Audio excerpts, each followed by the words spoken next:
4 Notícias. Oferecimento. Taust faz toda a diferença. Oral Center, avançado em implantes e estética. Destaques que você confere a partir de agora. 4 Notícias, a informação para você em nome de Unimar, Universidade de Marília. Inscrições abertas para mais um vestibular. Enterrados corpos do casal que morreu no grave acidente na SP-333, próximo ao Gigantão. Tudo foi provocado por um motorista embriagado. Daqui a pouco você vai saber por quê. E bem no momento em que o Congresso Nacional aprova o aumento da pena para motorista que provocar acidente com vítima fatal por embriaguez. Agora, a pena pode chegar a até 8 anos de prisão. Vem aí, concurso da Câmara Municipal. No Dia do Engenheiro, vamos debater essa importantíssima atividade profissional para o desenvolvimento, a modernização do país. Neste dia 13, último dia de inscrições para o vestibulinho da ETEC Antônio de Visat. São quase 500 vagas para o ensino técnico de graça para o ensino profissional. E neste dia 13, a festa de Santa Luzia, do distrito de Lácio. É a protetora dos olhos. A partir de agora, 4 Notícias, a informação para você.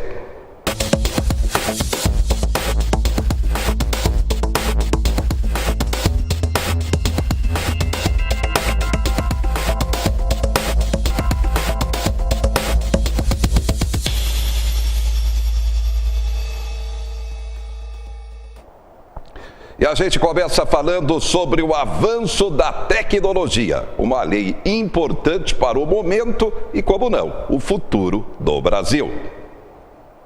Mais investimentos em pesquisa e desenvolvimento. É o que o governo espera com a modernização da Lei de Informática.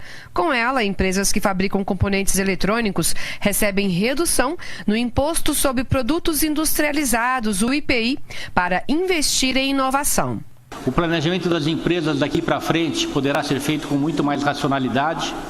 Os investimentos em pesquisa aumentarão no nosso país e, com isso, nós vamos ganhar mais qualidade naqueles que são nossos produtos, poderemos exportar mais, poderemos efetivamente criar mais empregos e estaremos deixando para trás um passado de muitos problemas. A medida provisória, assinada pelo presidente Michel Temer, vai ajudar as empresas inadimplentes a regularizar sua situação sem perder a chance de investir. Num setor que demanda tecnologia como o eletroeletrônico, isso é muito importante, tanto para o setor como para o Brasil. País que quer se desenvolver tem que aplicar em P&D. O presidente Temer está conseguindo efetivamente tirar o atraso de muita coisa, colocando em dia muita coisa e criando condições para a gente diminuir o passivo que a gente tem junto ao governo. É a tal da insegurança jurídica, a necessidade de fazer uma atualização de uma série de leis, de regulamentos, para que a gente consiga efetivamente tornar o Brasil muito mais ágil. Outra mudança tem a ver com a agilidade na prestação de contas. Este empresário investiu quase R$500 bilhão em pesquisa e desenvolvimento nos últimos 10 anos no Brasil. Ele é diretor de uma fábrica de celulares com 5.000 funcionários no país e comemora a nova lei. Com a medida provisória, hoje você vai apresentar um relatório já auditado por uma auditoria externa, que é credenciada pelo governo, e ele estaria praticamente aprovado.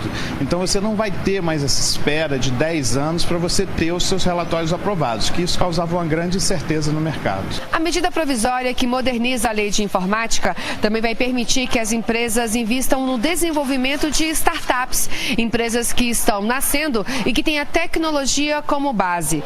As mudanças também devem diminuir a burocracia e simplificar a legislação, além de trazer mais segurança jurídica para o setor. Nós também modernizamos aquilo que nós chamamos da Lei de Informática e da Zona Franca de Manaus. Não podemos esquecer aqui que essa medida provisória também vai modernizar todo o sistema de P&D na SUFRAMA. A indústria de elétricos e eletrônicos deve encerrar 2017 com crescimento de 5% no faturamento e na produção, depois de 3 anos de queda. Durante o ano, o setor recuperou 4.400 empregos perdidos na crise econômica e hoje gera 237 mil empregos diretos. Assinamos uma medida provisória incentivadora do setor.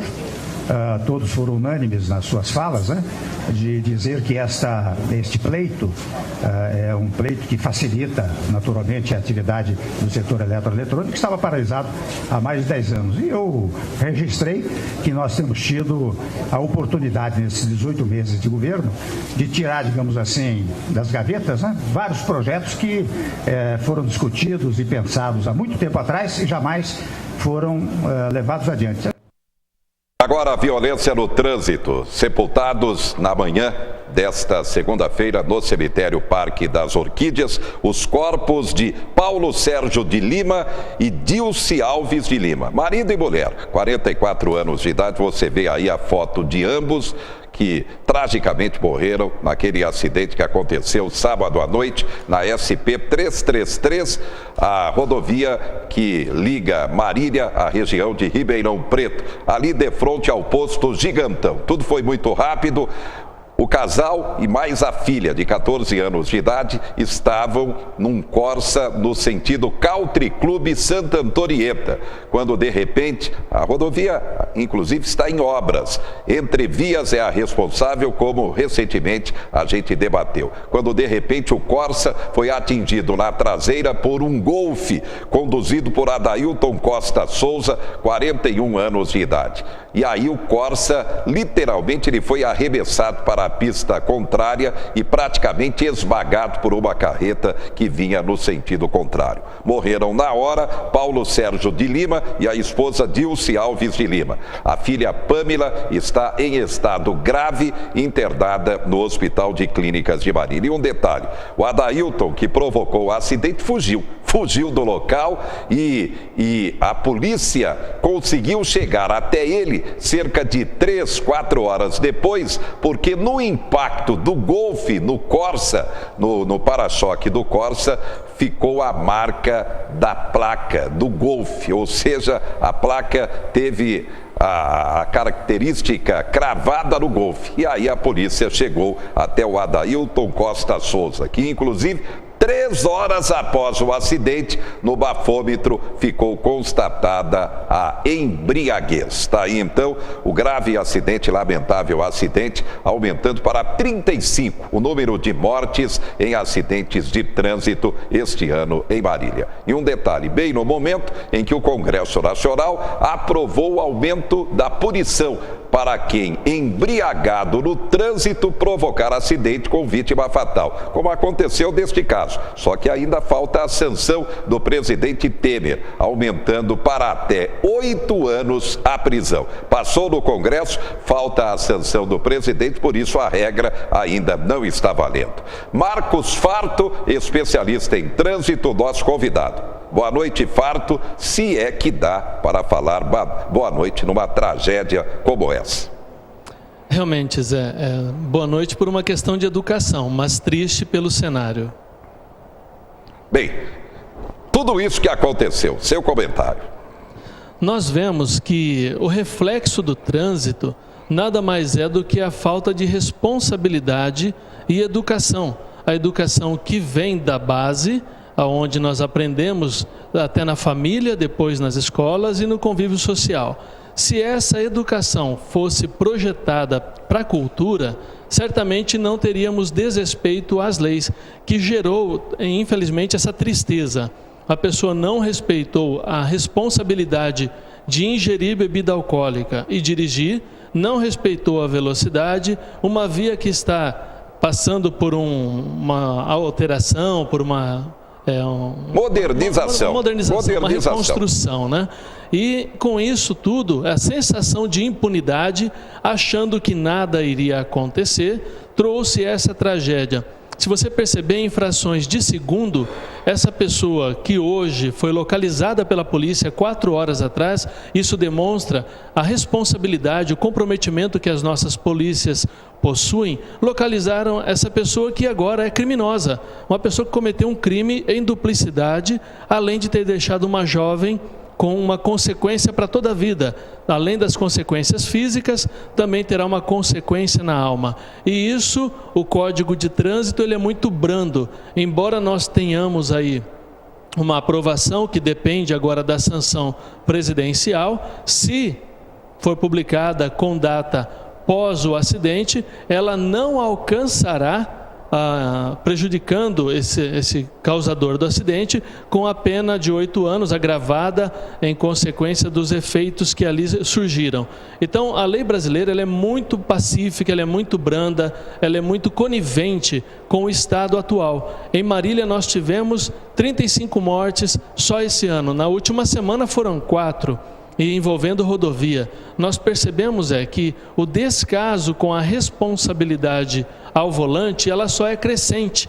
Nós temos mais jovens dirigindo, nós temos mais veículos sendo colocados nas vias públicas. A cada tempo esses veículos passam por um recal por não estarem em condições de segurança, e aí o motorista ingere uma bebida ou usa uma substância química, droga, e vai dirigir. E o resultado, infelizmente, é essa tragédia. Bem, como isso pode e deve ser melhorado, na sua opinião, como um educador no trânsito? É como eu sempre pontuo, nós precisamos investir cada vez mais na educação, mas não é numa panfletagem, não é colocando situações pontuais. Não que isso não eduque, isso educa. Mas nós temos uma cidade, por exemplo, como Marília, mais de 200 mil habitantes. Nós temos uma frota aproximada de 150 mil veículos, fora o público flutuante que por aqui passa.